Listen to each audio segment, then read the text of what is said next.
Free bus సంబంధించి కొన్ని regulations పెట్టుకుంటే బాగుంటుంది.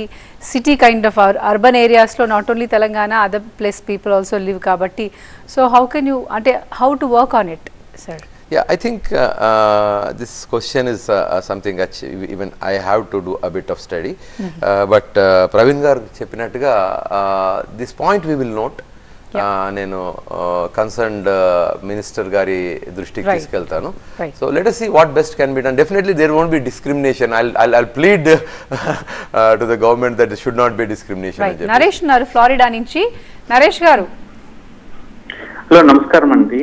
ఇది ఆర్టీసీ బస్ గురించి కూడానండి. ఏంటనంటే ఈ 6 AM to 9 AM 3 PM to 9 PM అన్నట్టు అలాగా shift wise free bus services పెడితే ఈ గవర్నమెంట్ ఎంప్లాయీస్ కూడా కరెక్ట్ టైంలో ఉంటారని, అందరికి ఫ్రీ సర్వీసెస్ పెట్టే వరకు కూడా మరి ఆర్థిక భారం ఉంటుందా అనేది ఒకసారి ఆలోచించండి. ఒకవేళ ఆ ఆప్షన్ ఉంటే only morning sessions are shift wise 6 AM to 9 AM so that government officers కూడా ఆన్ టైం వెళ్ళి, గవర్నమెంట్ టీచర్స్ కూడా ఆన్ టైం వెళ్తారు. Only scheduled basis 3 PM to 9 PM అలాగా 6 అవర్సే. సో మిగతా టైంలో ఆటో వాళ్ళు కూడా కొంచెం వాళ్ళకు కూడా గిరాకీ ఉండడము అదో ఇదో జరుగుతుంది. అదొకటండి. మీరు ఇంకొకటి కూడా సార్, ఈ రైతు బంధు, దళిత బంధువులని ఆస్తున్న వాళ్ళకు వస్తున్నదండి. గవర్నమెంట్ టీచర్, మా ఫాదర్ కూడా గవర్నమెంట్ టీచర్, అక్కడ గవర్నమెంట్ స్కూల్ లోపల అసలు సరైన సదుపాయాలు లేవండి.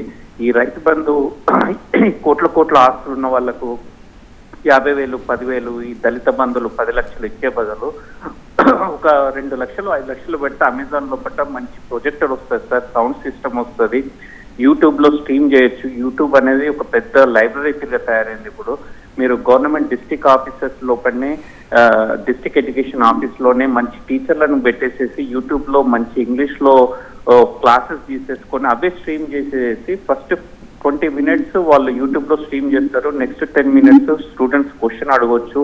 అండ్ ఇంగ్లీష్ మీడియంలో కూడా వీళ్ళకు రాకపోయినా కానీ ఇంగ్లీష్లోనే వస్తాయి కాబట్టి మంచి క్వాలిటీ ఎడ్యుకేషన్ కూడా ఇవ్వచ్చండి. ఎందుకు అంటున్నా అంటే దళిత బంధు 10 లక్షలు ఇచ్చి వాళ్ళు అంబానీలు అవుతారో లేదో తెలియదు, కానీ ఈ స్టూడెంట్స్ లో ఎవరన్నా ఒక్కరన్నా కలెక్టర్ అయినా కానీ వాళ్ళు పెరిగిన మధ్యతరగతి కుటుంబం నుంచి ఇంకా జనాలను రేపు మీకు కాంగ్రెస్ కూడా వాళ్ళు పెరిగిన తర్వాత రే కాంగ్రెస్ ఉండి ఇంత మంచి ఆలోచించింది మా కోసం, మేము కాంగ్రెస్కే ఓటేస్తామని వాళ్ళ జీవితాంతం కాంగ్రెస్కే ఓటేసే ఛాన్సెస్ ఉందండి. ఈ లాస్ట్ క్వశ్చన్ వచ్చేసి, మీరు ఇదివరకు అన్నట్టు మా అమ్మారు కూడా ఉన్నప్పుడు ఒక 7 hours 8 hours ప్రయాణం చేయాలని అంటే తన వాటర్ రాకపోయేదండి. ఎందుకనంటే బాత్రూంలో సరిగా లేవని. మేము ఎంత మాకు ఓన్ కారు ఉన్నా అదున్నా కానీ మేము అంతగానం ఉండేది. ఇక్కడ యుఎస్ లో మాకు ఎంత బాగుంటది అని అంటే మా పిల్లలను మేము ఆ రెస్ట్ రూమ్ లో పడుకోవచ్చు, అంత క్లీన్ ఉంటుంది. సో మరి అటువంటిది భారతీయులకు అంటే ఇంకా అటువంటి లైఫ్ని ఇంకెన్ని 70 సంవత్సరాలు స్వాతంత్రం వచ్చినా కానీ ఇంకా ఆ లైఫ్ని ఎందుకు భారతీయులు ఇంకా అట్లనే ఉండాలి? మరి ఇక్కడ అమెరికాలో ఇంత మంచి లైఫ్ మేము ఎందుకు అనుభవిస్తున్నాం, మీరు ఎందుకు అనుభవిస్తలేరు? మరి అటువంటి లైఫ్ ఇస్తే వీళ్ళకు రేపు వచ్చే విద్యార్థులైనా కానీ వాళ్ళు పుట్టే వాళ్ళకు కూడా ఎటువంటి రోగాలు రావు. కొంచెం బాత్రూంలో సరిగా వేసి మీరు కాల్స్ వస్తే గవర్నమెంట్ స్కూల్లో గవర్నమెంట్ స్కూల్లో బాత్రూమ్సే క్లీన్ చేస్తే ఎవరైనా హైదరాబాద్కు పోయేటోళ్ళు గవర్నమెంట్ స్కూల్ ఎక్కడెక్కడ ఉన్నాయో వాళ్ళు అక్కడ గవర్నమెంట్ బాత్రూమ్స్ అవే యూజ్ చేసుకునేటట్టు కూడా మీరు పెడితే స్కూల్లో వాళ్ళకు పనికి వస్తుంది, పిల్లలకు ఇట్లా ట్రావెల్ చేసే వాళ్ళు కూడా ఆ బాత్రూమ్స్ యూజ్ చేసుకోవచ్చు. కొంచెం అది కూడా ఒకటి చూడండి సార్. Thank you. తప్పకుండా ఇట్స్ వెరీ గుడ్ పాయింట్ అండి.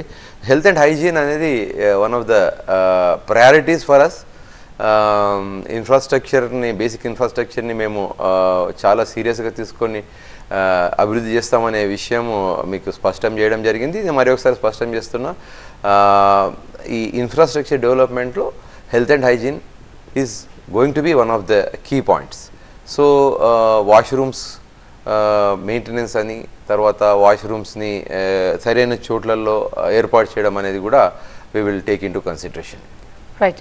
రాధాకృష్ణ ఉన్నారు కటార్ నుంచి. రాధాకృష్ణ గారు నమస్కారం మేడం. మాట్లాడండి. నాది 2 క్వశ్చన్స్ ఉన్నాయండి. ఒకటి స్కూల్స్ గురించి. గవర్నమెంట్ స్కూల్స్లలో ప్రస్తుతానికి అందులో పనిచేసే టీచర్స్ పిల్లలే చదువుకోవట్లేదు.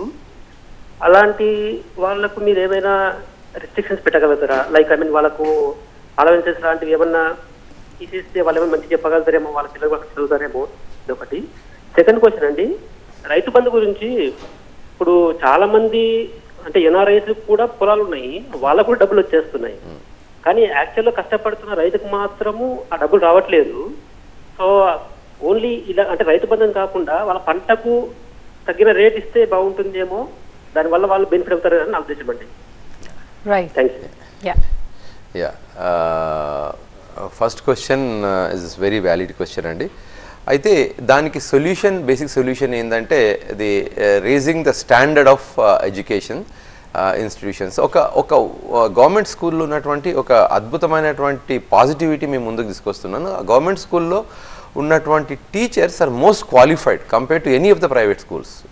అంటే exception few private schools, but they are qualified trained teachers ఉంటారు. కానీ ఒకటి ఏంటంటే అక్కడ ఆ quality of education and commitment అనేది క్వాలిటీని రేస్ చేయాలి. ఆ తర్వాత we should motivate the teaching staff and administrative staff to perform their duties and take it as their duty to the nation. ఇప్పుడు చాలామంది ఎడ్యుకేషన్ అనేసరికి అది ఎక్స్పెన్సో లేకపోతే దానిలాగా అనుకుంటే that's education is investment. Not only investment, teachers విషయానికి వచ్చేసేస్తే it is their bound responsibility to make build future citizens. So ఆ కాన్సెప్ట్, ఆ తర్వాత ఆ థాట్ని మనం టీచర్స్లో ఇన్స్టిల్ చేస్తే చాలా మట్టుకు పాజిటివ్గా వస్తుంది. There are lot of examples where government schools are most respected and most attended schools, government schools ఉన్నాయి. సో డెఫినెట్లీ కాంగ్రెస్ ప్రభుత్వము కట్టుబడి ఉంది.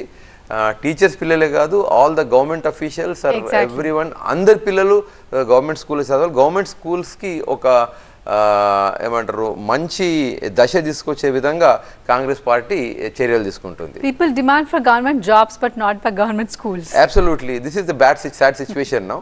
So till now, but we will make sure that government schools are in demand, Up to the standard. absolutely.